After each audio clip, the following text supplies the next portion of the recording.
Breaking news చూస్తున్నాం. తెలంగాణలో ఇద్దరు ఎమ్మెల్సీల నియామకానికి లైన్ క్లియర్ అయింది. అజహరుద్దీన్, కోదండరాం ఎమ్మెల్సీ అభ్యర్థిత్వాలకు గవర్నర్ ఆమోదం తెలిపారు. గవర్నర్ శివ్ ప్రతాప్ శుక్లా ఎమ్మెల్సీల ఫైల్పై సంతకం చేశారు. ఈ నెల 30 నాటికి మంత్రిగా అజహరుద్దీన్ 6 నెలలు పూర్తవనుంది. ఇక ఇదే అంశానికి సంబంధించి మరింత సమాచారం మా బ్యూరో చీఫ్ శేఖర్ అందిస్తారు. శేఖర్, చెప్పండి.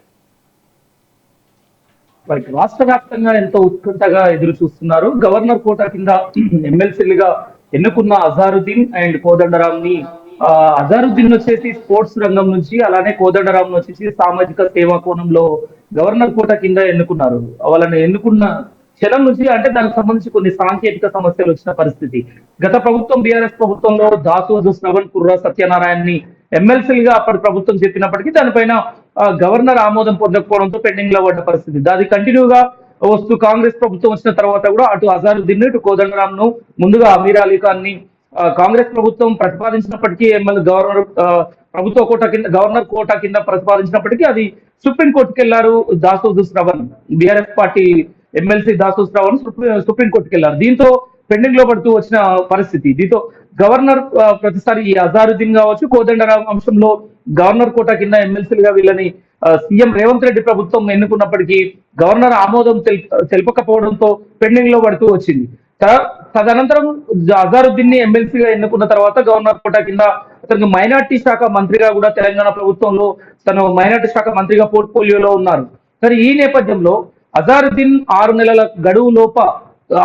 గడువులోపు పదవి బాధ్యతలు చేపట్టిన తర్వాత ఎమ్మెల్సీగా మంత్రిగా పదవి బాధ్యతలు చేపట్టిన తర్వాత 6 నెలల గడువులోపు ఖచ్చితంగా అటు గవర్నర్ అనుమతి లభించాలి, లేదంటే ఖచ్చితంగా ఎమ్మెల్సీగా తను ఎన్నుకోబడాలి చట్టసభల్లో.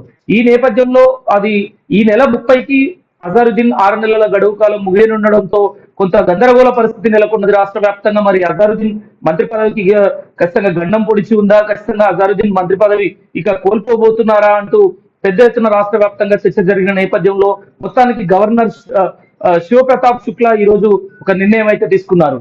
గత కొద్ది రోజులుగా మనం ఒక 10 రోజుల క్రితం చూసుకోవచ్చు, సీఎం రేవంత్ రెడ్డి ఢిల్లీ పర్యటన నుండి నేరుగా గవర్నర్ శివప్రతాప్ శుక్లతో భేటీ అయ్యారు. ఇదే అంశం పైన అజారుద్దీన్ గడువు ముగుస్తున్న నేపథ్యంలో మరోసారి రాజీనామా చేయించి మరోసారి గవర్నర్ కోటా కింద మరో 6 నెలల గడువులోపు గవర్నర్ ఆమోదం తెలిపేంత వరకు వెయిట్ చేయాలనే ధోరణిలో ప్రభుత్వం వ్యవహరించినప్పటికీ మొత్తానికి ఇదే అంశం పైన ఒకవేళ సమయం లేదు, నేను కొత్తగా ఈ మధ్య కాలంలోనే గవర్నర్ శివప్రతాప్ శుక్లా రావడంతో దానిపైన పూర్తి అవగాహన లేని ఏం జరిగిందనే విషయాలపైన అనుమతి ఇవ్వడానికి గవర్నర్ శివప్రతాప్ శుక్లా కూడా దానికి సంబంధించి అనుమతులు కూడా తీసుకున్నారు.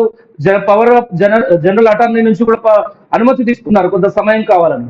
సరే, ఈ లోపే ఒకవేళ గడువు లోపు కనుక గవర్నర్ నిర్ణయం తీసుకున్నట్లయితే అజారుద్దీన్ ని మరోసారి రాజీనామా చేయించి నిర్ణయం తీసుకుందామా అనే ఆలోచన కూడా ప్రభుత్వం చేసింది. దానికి సంబంధించి కేబినెట్ లో కూడా మొన్న జరిగిన కేబినెట్ సమావేశంలో కూడా చర్చించారు. కానీ ఏదేమన్నా ఫైనల్ గా దీనికి ముగింపు పలుకుతూ గవర్నర్ గత కొంతకాలంగా పెండింగ్ లో ఉన్న అంశం గవర్నర్ కోటా కింద ఎమ్మెల్సీలుగా ఎన్నుకున్న అజారుద్దీన్, కోదండరాం అంశంలో అనుమతి లేకపోవడంతో ఎలా ముందుకు వెళ్ళాలి అని ప్రభుత్వం తర్జన పడుతున్న నేపథ్యంలో అజారుద్దీన్ కి కోదండరాం కు గవర్నర్ అనుమతి ఇవ్వడంతో క్లియర్ అయిపోయింది. మొత్తానికి వాళ్ళ నుంచి గవర్నర్ క్లియర్ చేయడంతో వాళ్ళ ఎమ్మెల్సీలుగా కొనసాగుతూ అజారుద్దీన్ రాజీనామా చేయాల్సిన అవసరం కూడా లేకుండా పోయింది. తన ఖచ్చితంగా మంత్రిగా కొనసాగే అవకాశం అయితే ఇప్పుడు ఉన్నది. ఎందుకంటే గవర్నర్ శివప్రతాప్ శుక్లా ఇప్పుడే వాళ్లకు గవర్నర్ కోటా కింద ఆమోదిస్తూ సంతకం చేసిన పరిస్థితి.